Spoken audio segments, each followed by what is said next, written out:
Carlotta, thank you very much for making the time and coming out today. Sure. So let's start by talking, we're discussing sort of the teacher shortage that is occurring across the nation, but we want to talk about it here locally. Could you give us a general snapshot of what the situation is here locally? So the teacher shortage is hitting everyone, just as the staffing shortage is hitting every business, every industry, every nonprofit. And schools are experiencing difficulty finding teachers. I think that that's especially true in some high-profile fields. For example, STEM fields, science, mathematics, some of those things. Individuals are choosing to pursue careers other than teaching because they're a lot more lucrative, for one thing. Sure. So that's one issue. Schools are also having trouble just finding staff to drive buses, to be custodians, to be classroom assistants. I mean, it's at all levels. Staffing is just different than it once was. Right. So you're with the Trumbull County ESC. Correct. So what is the situation looking like in Trumbull County? So for us, at the Educational Service Center, we staff 60 special education classrooms around the county. We also employ a lot of people who are very highly specialized that could also work in the medical field, such as occupational therapists, physical therapists, speech therapists. So our special education classrooms are very involved. We take some of the most involved students. So it takes a special kind of person to work in those.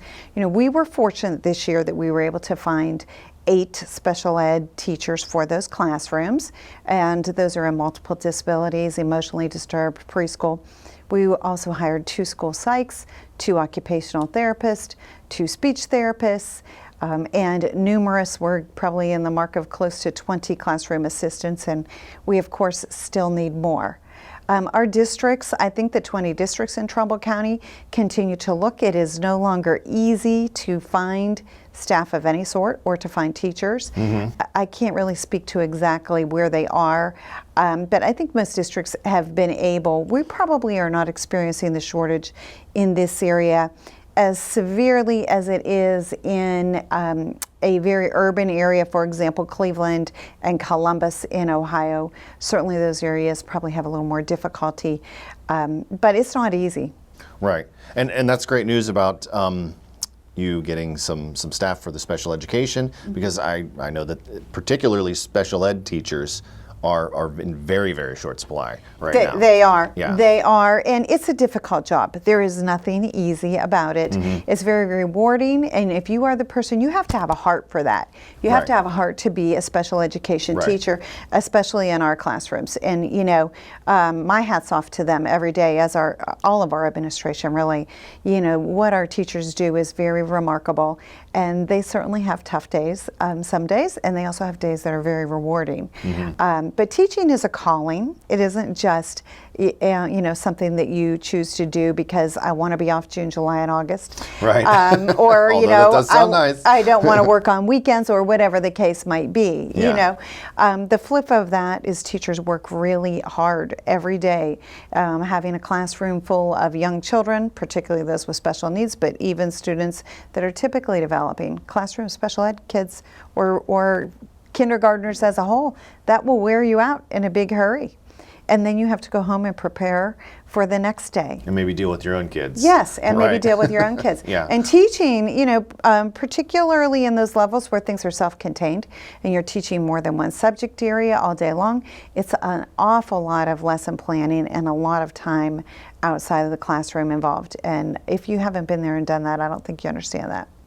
How long has this shortage been going on? Is this fairly new, or has this sort of been trending this way for a while? So that's kind of an interesting question. And I think, this is just my opinion, but I think it's been trending that way for a while. If you did some research, and I'm not going to throw out numbers because invariably they'll be incorrect, and I don't want to do that. No, that's all right. But if you looked at the enrollment in education schools in Ohio, look at Bowling Green, Ohio State, look at Kent and Akron in this area, and certainly Youngstown State. If you look at the numbers of enrollment, you would probably see that over the years the enrollment has declined a great deal.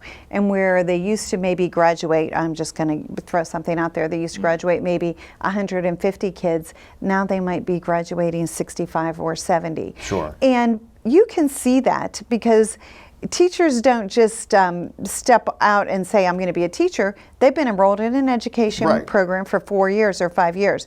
So if you go back and look at what that enrollment is, we could see this coming. Every year we can see that the number of freshmen at YSU in the education program probably has reduced, or at Kent or at Akron. The number of students going into the field is less. So it shouldn't be any surprise when 4 years later we have a shortage. Right. You know. So a lot of people, it seems like a lot of things have, anything that's come about in the last 2 years, it sort of always gets blamed on COVID. And I'm sure COVID has had something to do with it. But I think, like you're saying, the current situation probably has many more causes. And probably, one of those has just been declining enrollment in education programs.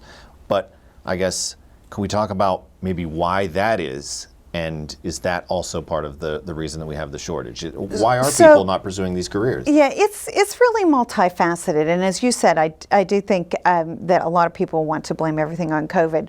Well, if we look at the number of graduates this year, that was determined 4 years ago. And Right. you might have gained or lost a couple, and that was long before COVID. Right. Okay. So it is not all about COVID. That plays a factor in some things. That plays a factor probably in having substitutes. It plays a factor maybe more even with people who aren't licensed, because there are a lot of other jobs. Retirement or something Yes. like that. Yes, it certainly plays a factor, but it is not everything.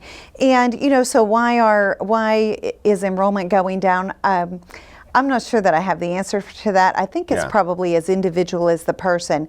We see things, certainly, as I just said, teaching is a calling. It is not a profession that you go into to get rich or make a ton of money. Okay, so sometimes that's an issue for people.